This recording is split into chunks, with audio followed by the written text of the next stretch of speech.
Hi everyone! Today I'm going to be sharing a few money-saving kitchen tips from 1940s Housewives and make a delicious chocolate cake from that era using pantry ingredients. Welcome back and I hope you stay tuned.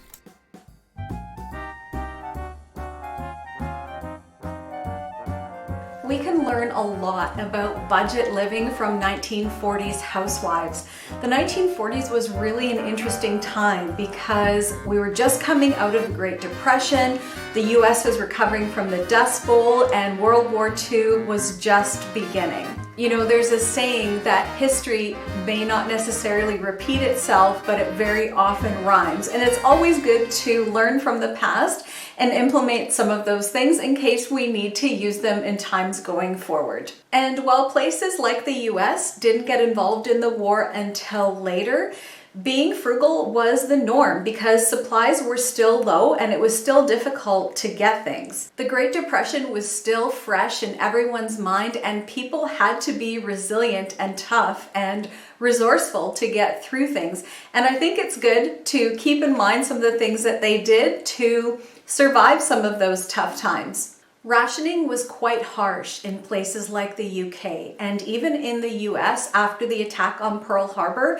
imported goods became restricted and it just became much more difficult to get things. By February of 1942 in the US, price controls and restrictions on commodities were put into play to ensure fair distribution of scarce resources. By the spring of that year, Americans couldn't buy sugar without government-issued coupons, and by November, restrictions were placed on coffee, cheese, milk, canned meat, tinned vegetables, and tinned fruit, and many other processed foods. In the UK, the first thing to be rationed was gas, and then several months later, food was added to that list as well. And if you want to know what a typical ration for a week for an adult for somebody in the UK was, I found a list right here.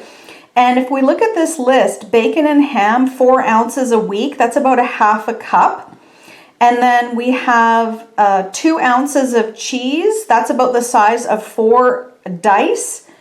Margarine, 4 ounces, that's about a half a cup. 3 pints of milk. Sugar, 8 ounces, that's about 1 cup of sugar a week per person. Tea, eggs, most things were rationed except like fruits and vegetables. And it doesn't look like a lot, but people survived. And if you could grow some of your own food or raise some chicken or quail, then you were certainly doing better than most and getting a little bit extra.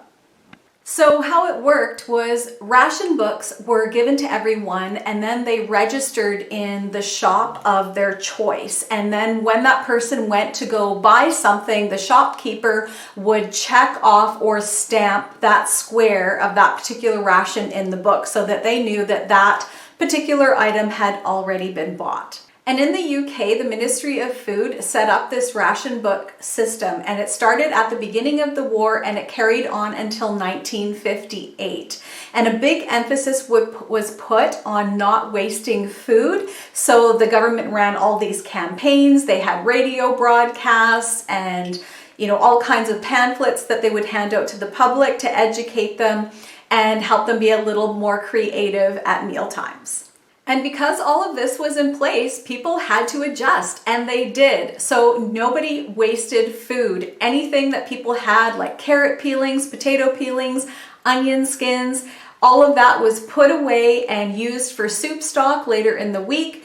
Everything was used. There was no waste of food whatsoever. Also, potlucks became more popular so that people could pool their resources, and if you had your rations left over from the week before and you didn't use them all and had enough to make a dish, you could bring some, get together with friends, and you would have meals that maybe you wouldn't normally have. Lower sugar desserts became popular with the rationing of sugar, and more fruit desserts became popular. So if you had an apple tree in your backyard, you were using those, you were picking blackberries to make jam, making more use of the resources that you had at your disposal. And ingredients were stretched. Rice and beans were added to stretch meatloaf and pies. Coffee grinds and tea bags were reused. If they were going to make another pot of coffee, they would use the grounds from the day before and add just a little bit more fresh coffee to rejuvenate that pot. So overall, I think this is an interesting bit of history, and I found a few recipes that people were using during that time to make the most of the ingredients that they had available. And I'm going to share one of them with you today. I haven't made it before, but it's a recipe for a cake that has no butter, no milk, and no eggs, and I don't know how it's going to turn out, so we'll do it together and we'll see how it is. So here's the recipe for the World War II ration cake I'm going to make, and there's no eggs, no butter, no milk, no dairy products at all in here, so we'll see how this is going to turn out. So I'm going to mix all the dry ingredients first. So this is 1 1/2 cups of flour, 1 cup of sugar, 1/4 cup of cocoa, and this is 1 teaspoon of baking powder and 1 teaspoon of baking soda. So now that I have all the dry ingredients mixed, I'm going to add in all the wet. So this is 1 cup of water, a tablespoon of vinegar, 1 1/2 teaspoons of vanilla, and 1/3 of a cup of oil. So there's clearly some kind of chemical reaction going on here because I hear a little bit of this kind of fizzing sound, which I'm sure is the vinegar and the baking soda mixing together. So we'll see how this is going to be, but I'm excited to try it. And we also need to add 1/2 teaspoon of salt. I almost forgot to put that in. So we've got the batter all in there, and we're going to bake it at 325 for 45 to 50 minutes. So here's what our lovely cake turned out like, and I did make a simple frosting with just some icing, sugar, a bit of margarine, some cocoa powder, and some water. And the texture is very, very light and delicious, and it is so good. My husband loved this cake, so I will definitely be making this again. Thank you so much for joining in with me today, and we'll catch you in the next one.